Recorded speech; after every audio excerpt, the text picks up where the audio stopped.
The Great Hall of Axiom Prime had stood for 10,000 years.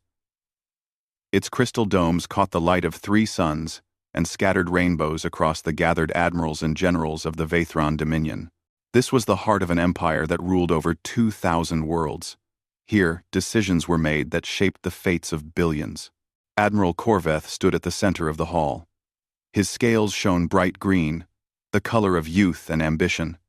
Around him stood his fellow commanders, all young, all hungry for glory. They had conquered dozens of worlds together. They had never known defeat. Today, they would ask for permission to add one more world to their collection. "Honored conclave," Corveth said, his voice strong and clear. "We present to you an opportunity, a small world on the outer edge of the galaxy. The natives call it Earth." He waved his hand, and a hologram appeared in the air. A blue and green planet, covered in water and clouds. It looked peaceful. It looked weak. "The species living there calls themselves humans," Corveth continued. "They have only recently learned to travel in space. Their ships are slow. Their weapons are primitive. They have not even left their own star system." Laughter rippled through the young commanders. What kind of species could not even leave their own star system? The Vathron had been traveling between stars for 50,000 years. "They would make excellent workers," another admiral added. "Strong bodies, quick minds. They breed fast. Our mining colonies need fresh labor." The conclave members nodded. It seemed like a simple decision. One small fleet, one quick conquest, one more world added to the Dominion. But then a voice spoke from the shadows.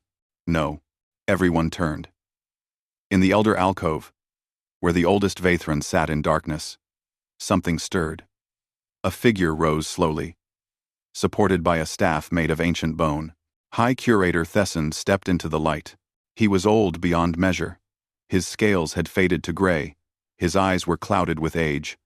But when he spoke, even the proudest admirals fell silent. "We do not touch the Terran system," Thesson said.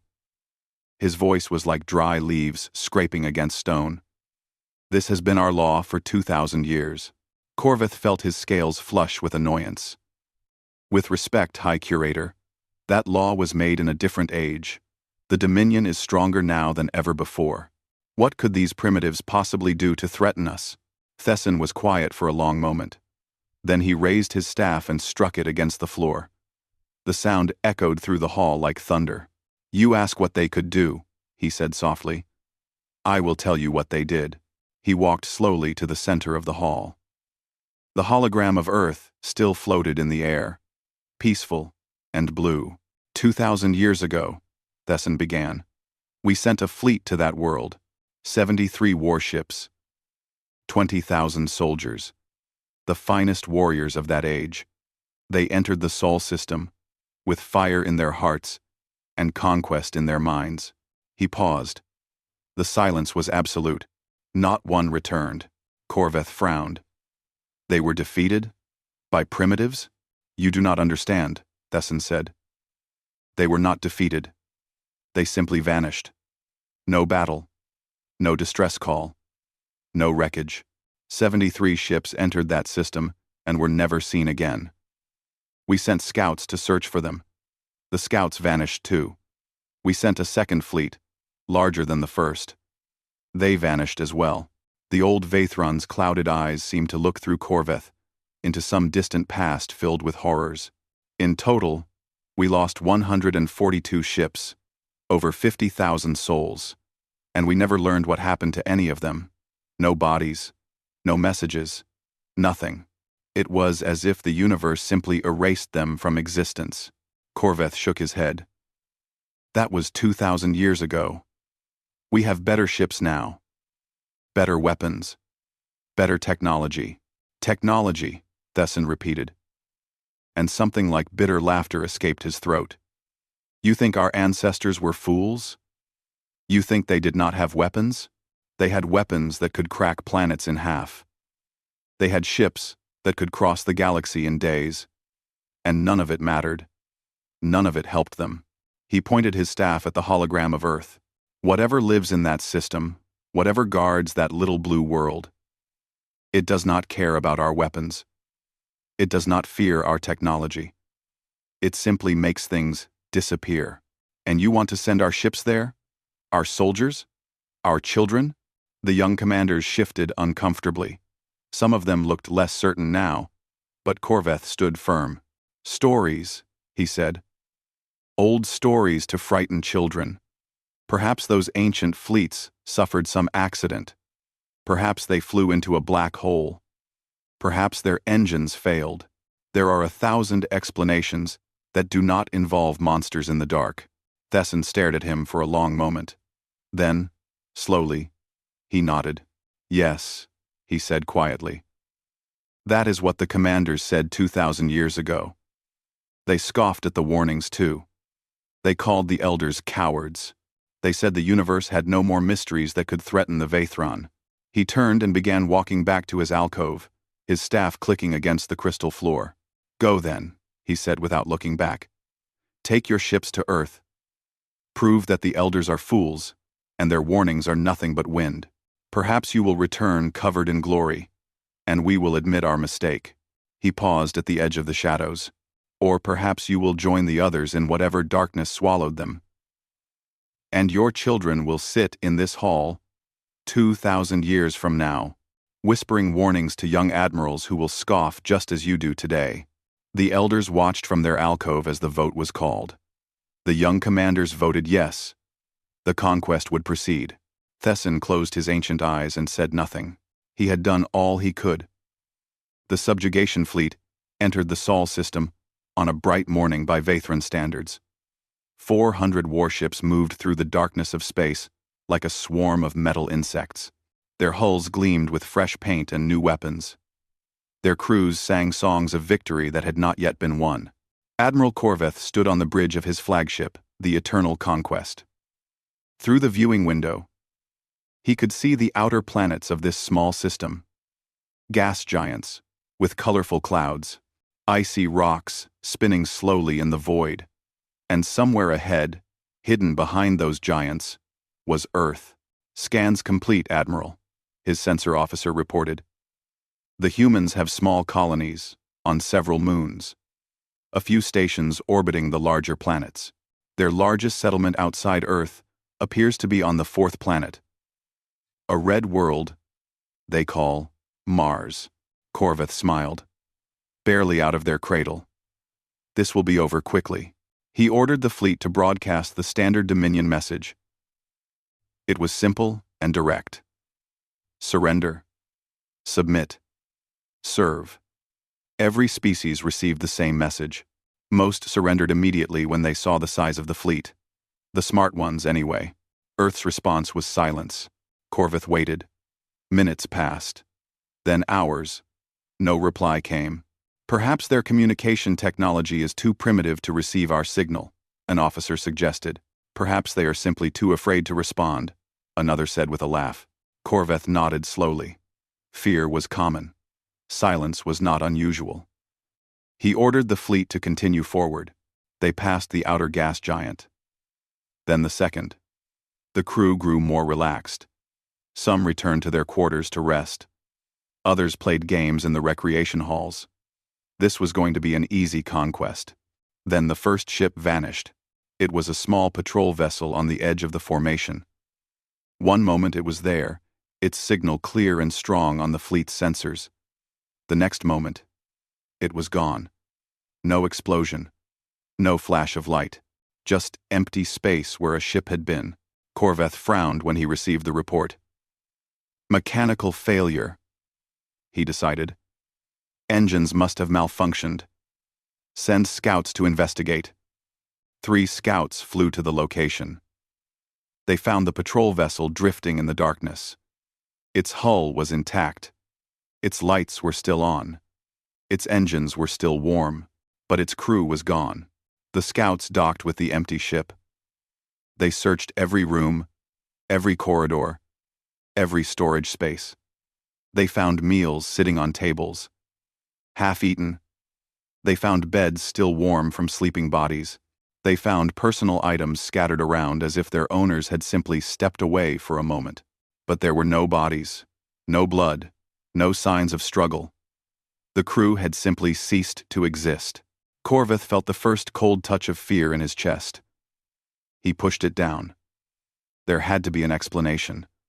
Some kind of disease, perhaps, or a gas leak that had forced the crew to evacuate. But evacuate to where? There were no escape pods missing, no shuttles gone. He ordered the fleet to tighten formation. No ship would travel alone. They would move together, watching each other. It did not help. Ships continued to vanish. Always at the edges, always silently. A destroyer here, a cruiser there. Sometimes the ships were found drifting and empty. Sometimes they were never found at all. The crew of the Eternal Conquest grew nervous. Officers snapped at each other. Soldiers jumped at shadows. Sleep became difficult. Every creak of the ship's hull, every flicker of the lights, sent hearts racing. "Admiral," the sensor officer said one evening, his voice trembling. "We have lost contact with 47 ships." Corveth gripped his command chair until his claws dug into the metal. 47 ships. Thousands of soldiers. Gone without a trace. "Show me the pattern," he ordered. The officer displayed a map of the fleet's journey. Red dots marked where ships had vanished. They formed a loose circle around the fleet, as if something was slowly eating away at the edges. "They are hunting us," Corveth whispered. "Like predators circling prey." Quote, "But who?" Their sensors showed nothing. No enemy ships. No weapons fire. No energy signatures. Just empty space and distant stars. The fleet pressed on. There was no choice. They could not return in shame. They could not admit that they had been defeated by an enemy they had never even seen. By the time Earth came into view, 112 ships had been lost. Corveth stared at the blue planet through his viewing window. It looked so peaceful. White clouds drifted over green continents and blue oceans. A small orbital station circled the planet slowly. Nothing more than a ring of metal and glass. This was the world that had destroyed a quarter of his fleet? This tiny, quiet world? His communication officer suddenly sat up straight. "Admiral, we are receiving a transmission from the planet." "Finally," Corveth breathed. "Put it through." The message appeared on the main screen. It was not a surrender. It was not a plea for mercy. It was not even a threat. It was just two words, written in simple text, that their translators easily converted. "You came." Corveth stared at those words for a long time. There was something in them that made his scales go cold. Not anger. Not fear. Something worse. Expectation.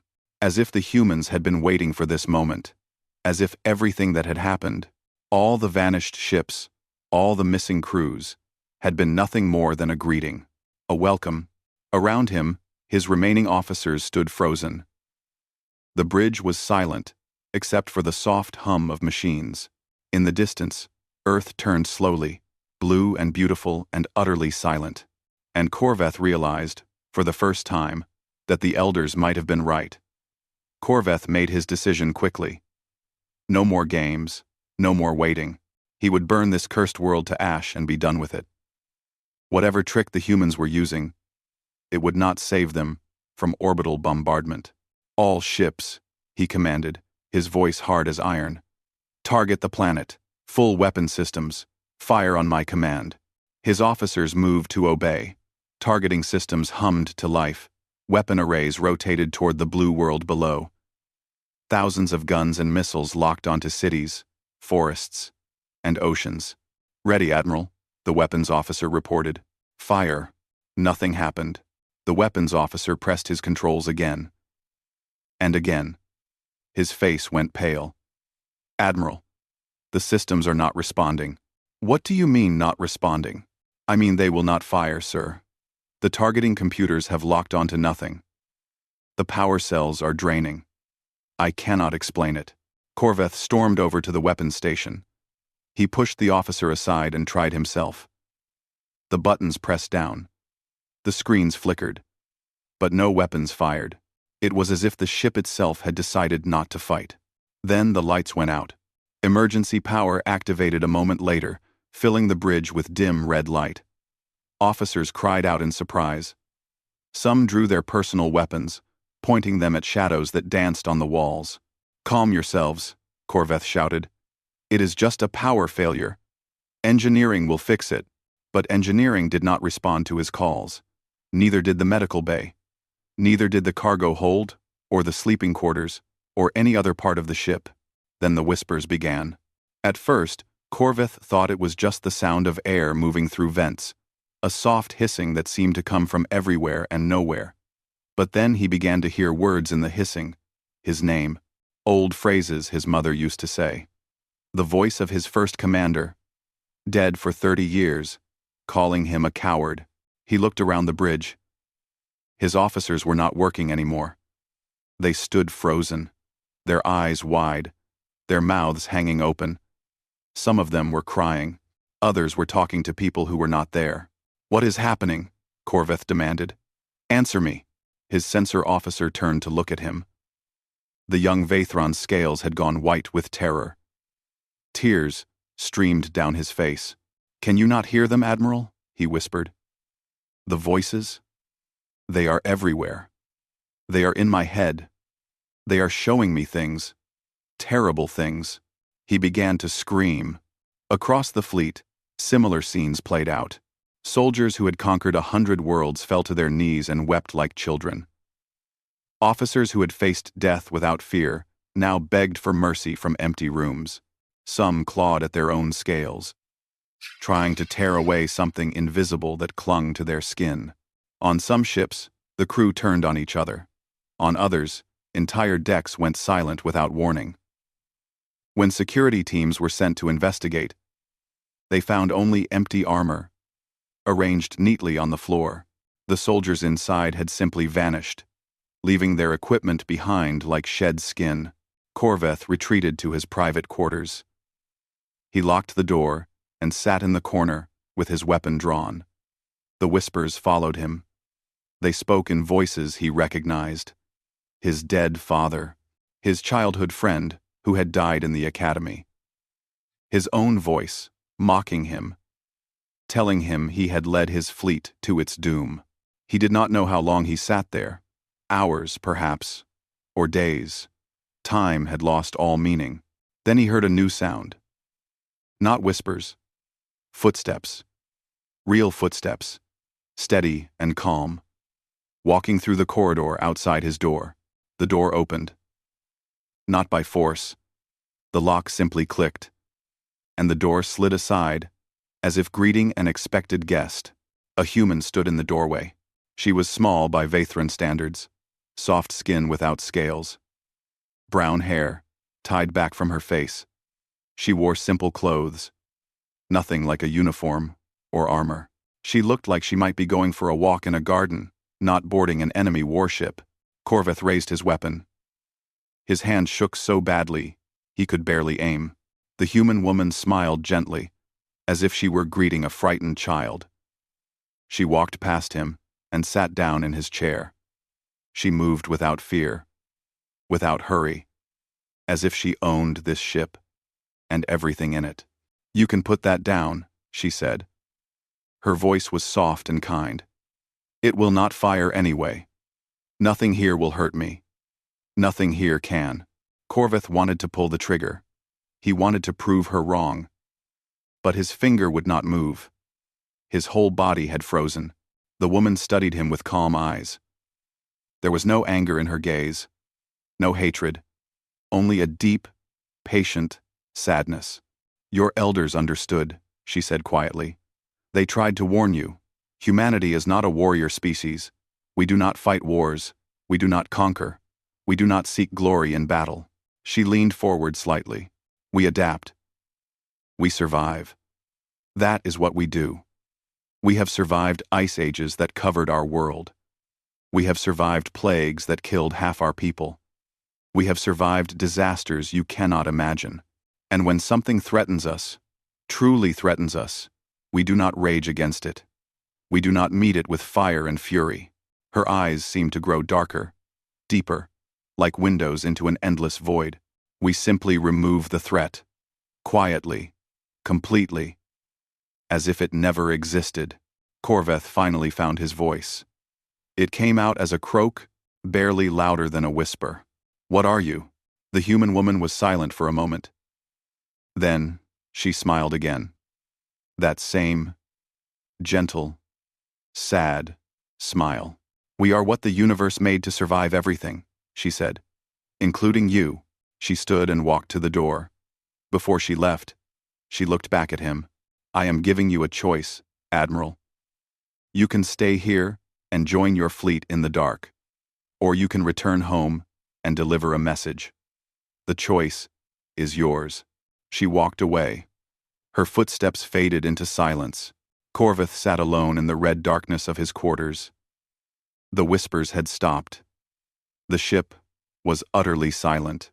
He made his choice. The shuttle emerged from the darkness of space and drifted toward Axiom Prime. It was alone.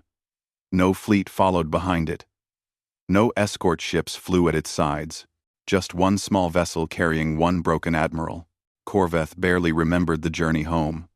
He had found a shuttle still working in the docking bay of his dead flagship. He had climbed inside without looking back. Behind him, the Eternal Conquest floated silent and dark. One of nearly 300 ships that now drifted empty around Earth like offerings at a shrine. He did not remember eating during the long trip home. He did not remember sleeping. He only remembered staring at the stars and wondering which of them might hide horrors like the one he had met. When his shuttle landed on Axiom Prime, guards rushed forward. They pointed weapons at him, shouting questions. Where was the fleet? What had happened? Why was he alone? Corveth did not answer. He walked past them like a ghost, his scales dull and gray, his eyes seeing things that were not there. The guards followed but did not stop him. Something in his face warned them to keep their distance. He walked through the crystal halls of the Conclave building. Officers and officials stepped aside as he passed. Word spread quickly. The hero admiral had returned. But something was terribly wrong. The conclave gathered in the great hall. Every seat was filled. The young commanders who had voted for the conquest sat in the front, their faces pale with worry. In the elder alcove, High Curator Thesson watched with ancient eyes. Corveth stood at the center of the hall where he had stood before, so proud and confident, asking for permission to conquer a small blue world. That seemed like a lifetime ago now. Admiral Corveth, the Supreme Commander said carefully. Where is the subjugation fleet? Corveth's voice came out flat and empty. Gone. Gone where? Destroyed? Captured? Gone. Just gone. Ships and soldiers and all of it. Gone into the dark. Silence filled the hall. No one knew what to say. Explain yourself, the Supreme Commander demanded. 400 ships do not simply disappear, so Corveth explained. He told them about the silence when they entered the system. He told them about ships vanishing without warning or trace. He described finding vessels drifting empty, meals still warm, beds still holding the shape of sleeping bodies. He spoke of the whispers that drove soldiers mad, the voices of the dead calling from empty corridors. He told them about the human woman who had walked onto his ship as if she owned it, who had sat in his chair and spoken to him with patience and sadness, who had offered him a choice between oblivion and a message. The message is simple, Corveth said. Earth does not seek war. Earth does not seek conquest. Earth asks only to be left alone. This is not a request. It is a courtesy. A final one. The Vathran have now spent their second chance. There will be no third. Supreme Commander Rylith slammed his fist on the table. This is madness. We are the Vathran Dominion. We rule 2,000 worlds. We do not cower before primitives who have not even mastered faster-than-light travel. Corveth turned to look at him. Something in the Admiral's eyes made Rylith stop speaking. You want to know what will happen if we try again? Corveth asked softly. I asked the same question. Do you know what she told me? He pulled a small crystal from his pocket and placed it on the floor. They will not invade us. They will not bomb our worlds. They will not even fight us. They will simply make us disappear. One morning, the Vaithran will wake up and find that we are gone. Not dead, not conquered. Erased. As if we never existed. Our cities will stand empty. Our ships will drift without crews. And no one in the galaxy will remember that we ever lived. Our city. He pointed at the crystal. This contains the last recordings from my flagship. The final moments before each lost ship went dark. Watch them if you dare. See what is coming for anyone who threatens Earth. A technician retrieved the crystal and activated it. Holographic images filled the air above the conclave. They showed sensor data from the lost patrol vessels. Normal readings at first. Stars and empty space. Then darkness began to spread at the edges of the image. Not the darkness of space. Something deeper. Something that swallowed light and left nothing behind. It crept forward slowly, silently, eating everything it touched. In the final frames, just before each recording ended, something became visible in that darkness. A shape, vast and formless. It seemed to stretch across the entire void. It had no eyes that anyone could see. No mouth, no features at all. But somehow, everyone in that hall knew it was watching. The images ended. The hall was silent. High Curator Thesson rose from his alcove.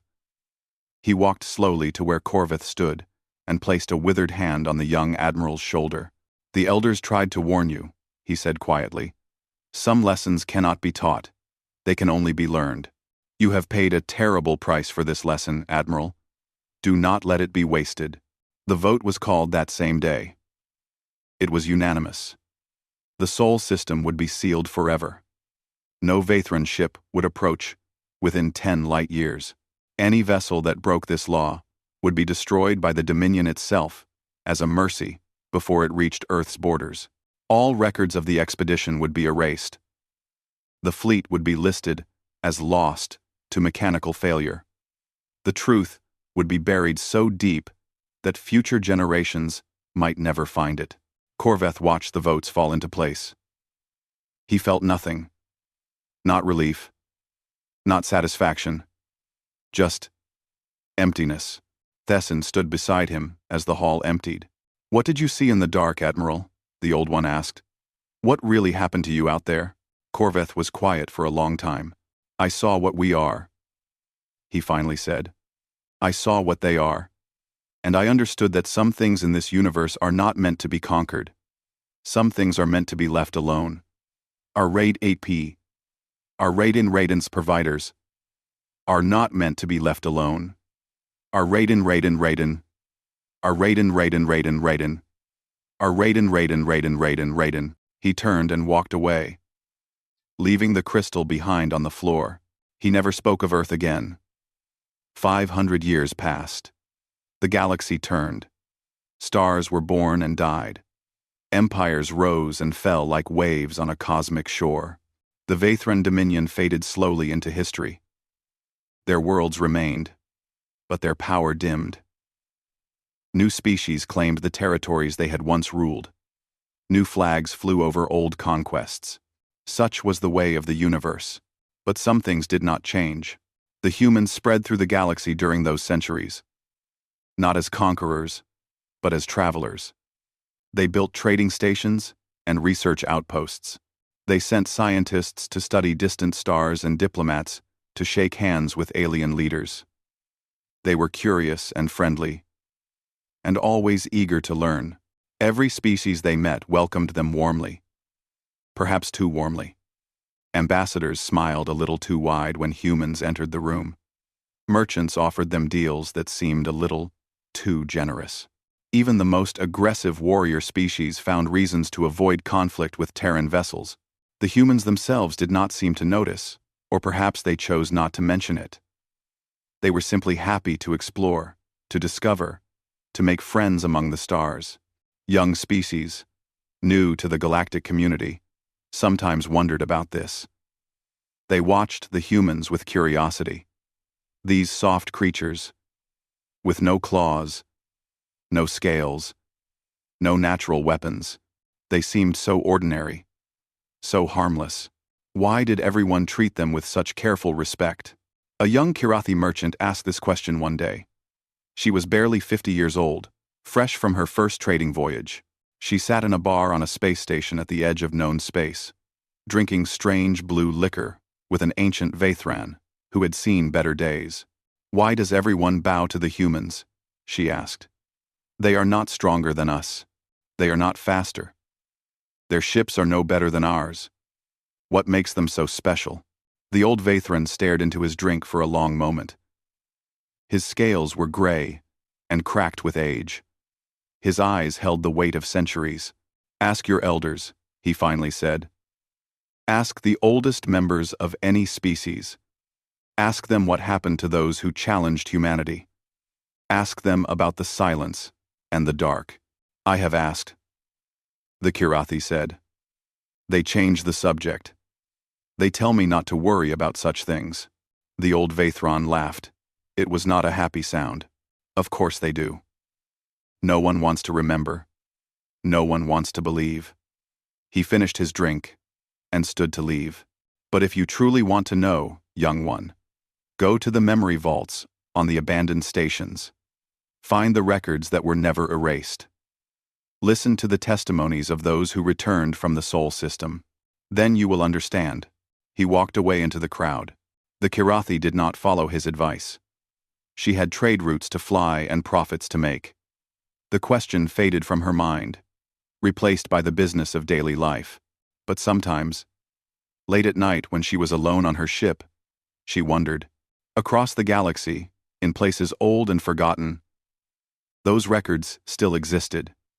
Crumbling data crystals in abandoned archives, faded writings on dead worlds, the testimonies of admirals and soldiers who had entered the Sol system full of pride and emerged empty of everything except fear.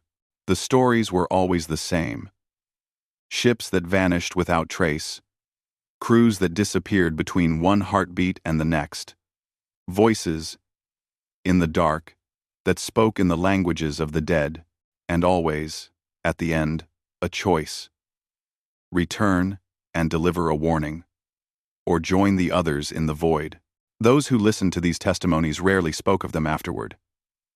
They simply nodded and went about their business, treating every human they met with extra kindness. On Earth, life continued as it always had. Children played in parks beneath blue skies. Scientists explored the mysteries of the universe. Artists created beautiful things. The planet was green and peaceful, its people gentle and curious. In a garden that had grown for 500 years, a woman sat beneath an ancient oak tree. She was old now, impossibly old. Though her face showed only the lines of middle age, her eyes held depths that no natural life could explain. She was the same woman who had walked the corridors of the Eternal Conquest 5 centuries ago. The same woman who had offered Admiral Corveth a choice between darkness and a message. Time had touched her lightly, and she did not speak of why. A child ran past her, chasing butterflies through the tall grass. The child laughed with pure joy, unaware of the history that hung over this world, unaware of the fleets that had come and the fleets that had vanished, unaware of the thing that watched over humanity from the void between stars. The woman smiled as she watched the child play. This was why she endured. This was why she remembered. So that children could laugh. So that humans could spread through the galaxy as friends, not conquerors. So that Earth could be a place of peace and wonder. The price of that peace was paid long ago, in ways that no one talked about anymore. The humans had buried something deep within themselves to become gentle. They had made bargains that could not be undone. They had embraced a guardian that asked nothing in return except that it be allowed to protect what it loved. The woman did not fully understand what that guardian was. She was not sure anyone did. It had been with humanity since before recorded history. It slept in the spaces between thoughts. It dreamed in the darkness between stars.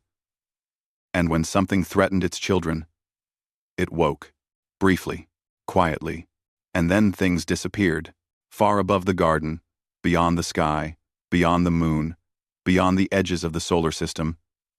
Something vast and patient turned its attention elsewhere. There was no threat today, no fleet approaching with conquest in its heart. The galaxy had learned its lesson. Humanity was not to be challenged. Not because humans were strong. Not because they had great weapons or terrible powers. But because something loved them.